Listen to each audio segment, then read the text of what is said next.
vois, c'est que en fait, voyez-vous, lorsque vous êtes promoteur de projet, quel que soit le projet, il appartient à vous de faire vos sacrifices. N'attendez pas de la part des autres, de vos travailleurs, vos collaborateurs, de faire des sacrifices pour vous. Il appartient au promoteur de projet de faire tous les sacrifices nécessaires. Voyez-vous, lorsque par exemple, vous avez un véhicule que vous devez faire le déplacement entre un point A et un point B, vous allez acheter du carburant, d'accord, à la station-service. Si le carburant, si au Togo actuellement, le carburant, le super essence coûte 700 francs le litre. Vous allez dire aux gens là-bas, ok, écoutez, je viens de démarrer un projet, est-ce que vous voulez pas me vendre le litre à 650 francs ou bien vous me le vendez et puis je viens payer après, des choses comme ça parce que je viens de démarrer un projet. Vous allez payer tout de suite, vous mettez le carburant dedans, vous payez. C'est la même chose avec les travailleurs. Ne leur demandez pas de faire des sacrifices pour vous. Ils ne sont pas vos associés. Autrement dit, ils n'ont pas le même titre de promoteur que vous. C'est à vous de faire vos sacrifices. Vous avez des charges à faire.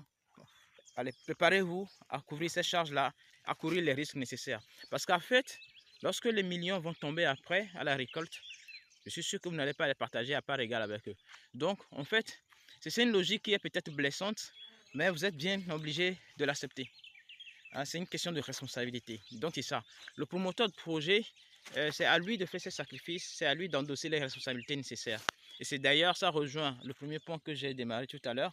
Si les gens sont en retard, ben, vous devez prendre votre mal en patience et supporter ça et pour pouvoir faire avancer les choses. Les choses ne seront jamais comme vous le voudriez. Jamais. Parce que les gens, tenez-vous bien, les gens ne vous appartiennent pas. Les gens, ils décident de faire ce qu'ils ont envie de faire.